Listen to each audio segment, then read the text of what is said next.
Hi, I'm Sharon Bell with the Bayonet, and with me today is Randy Guy, who is president of St. Mary's County Commissioners.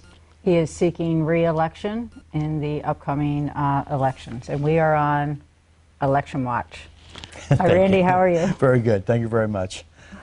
There's been a lot of talk going around about our economic plans and what the county is doing for the taxpayers. Can you kind of go a little bit over the third building?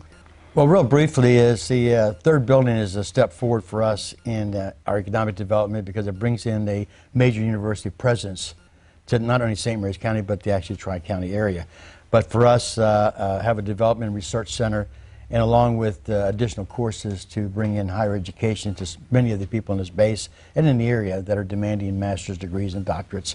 It does bring in a clear vision of where we're going. And of course, the University of Maryland always has a presence here now with the unmanned vehicle testing evaluation out there, and also they're taking over management of our present higher education center. They're also working now to, we have an incubator that we started, and they have taken over management of that also.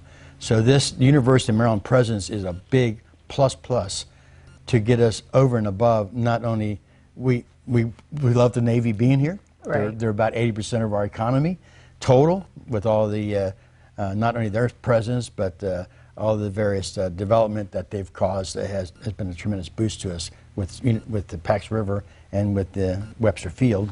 Mr. Onyx down there. So for a lot of the residents, actually really in the Tri-County area, who may be interested in going to a university, and maybe even at first might not be able to afford a university, could go to College of Southern Maryland, yes. CSM, and yes. then for a 2-year, and then maybe jump over to the university to complete their 4-year? Exactly. Yeah. And there's also all of the development that's also going on at the airport hub. Yes. And that's been very important to us too. We realize that aviation seems to be the groundwork of most of our development around the area here. So the airport seemed to be the likely place that we need to try to get this big and with the contracts on right. the base that we don't get here locally. They go outside the state or somewhere else in the state. So if we can get small manufacturers to come here and work with us in the airport area to get some maybe of these like some fabricators and things like that to help work on the planes. Small developers help work on the planes or to fabricate just small items parts, that they widgets. need. And yeah, widgets, exactly. Widgets. And the base, they're all for that. They're saying, yeah, we'd love to be able to do it locally. It'd be easier and quicker turnaround to get things done or changed. So, I mean, it's a plus for us. And the federal government actually is helping us to expand the airport. The runway expansion right now that's getting ready to go on is almost 100% paid for by the federal government. So with the expansion, the runway expansion, what does that do? That actually enables us to be this hub. Is that not correct? Exactly. It brings in the ability to have large aircraft come in. It might even bring in additional commuter service. Right. So right there's that possibility, yeah. And that is kind of like the goal, is to be able to have that commuter service to fly you up to maybe BWI or maybe Dulles, Atlanta. whatever. Yeah, sure. Yeah. Sure. And that's one of the things great. we're trying to do is, and by expanding, we need to expand that runway to do that, because right now we can't get any larger, even smaller jet aircraft, twin engine type right. aircraft to come in. Even though we can do a certain amount right now, but this would give us.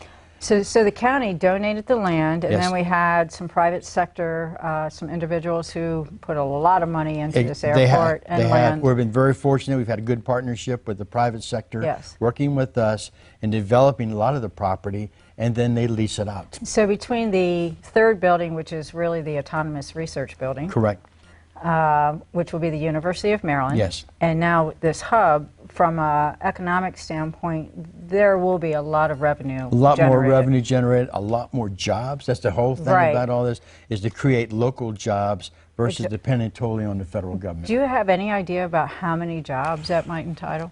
Off the top of my head, I really don't. But I know it's a lot. I remember reading it years ago. It'll be hundreds, and hundreds. especially with the University of Maryland coming on with that research center, it will definitely spur hundreds of more new jobs. Right. So there's a great opportunity. Great opportunity, no doubt. And so what else has happened in St. Mary's County? Well, we're trying to also expand out for our recreational parks division. We found out through a study just recently done as far as tourism, we didn't have enough access to our waters, for example. We just bought a big place called Snow Hill Farms that we just talked about. Beautiful. And it's a beautiful place. It has a nice beach It's going to be, we're really stepping off this year to open it up more and more. And these are things that study that provided, there's number 3 item on there, we didn't have enough access to the water, which is very true, Right. you know, as far as launching our boats or just getting into the water, enjoying the beach, crabbing, fishing, whatever we want to do. Is there a public boat launch at Snow Hill? There will be. We're working with DNR right now to functionally put one in. And we already have some kayak canoe launching. There's a small creek off to the side that you can launch your canoes and kayaks and paddle out of the creek right into the Patuxent River. Great.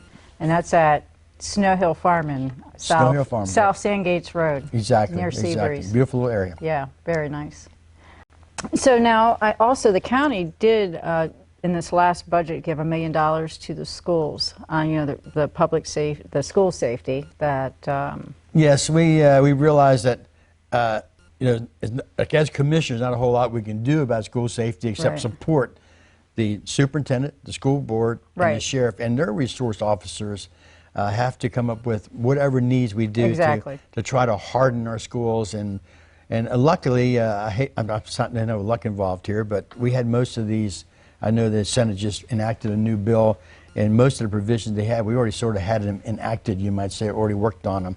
You know, the school resource officer, which we Right. had there, fortunately stopped any further Right. involvement Very in Great fortunate. Mills, and we were Yep, he very was there. fortunate to have that. And so I have just told the school board, the superintendent, and our commissioners decided we took $1 million out of our funding and said, we're going to set it aside. It's ready for whatever improvements you need to do. We're hopefully this summer to do a lot of whatever might be done, hardening the doors, locks, single point access, and things like that. And somebody was talking metal detectors. I don't know if that'll really work to have a metal detector, but I'm a believer we should have some kind of maybe handheld type of thing. Well, I'm sure you guys are doing a complete analysis. We're doing a on complete it. analysis. Yeah. The superintendent and the sheriff have visited numerous other schools that have very similar activities just to figure out what they're doing.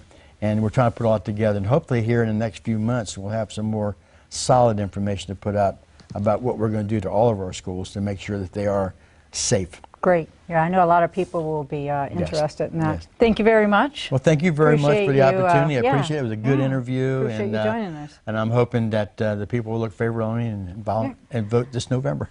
Yeah, Randy Guy is running for re-election of St. Mary's County Commissioners. He is the president of St. Mary's County Commissioners. If you have any questions, you can email elections@thebaynet.com.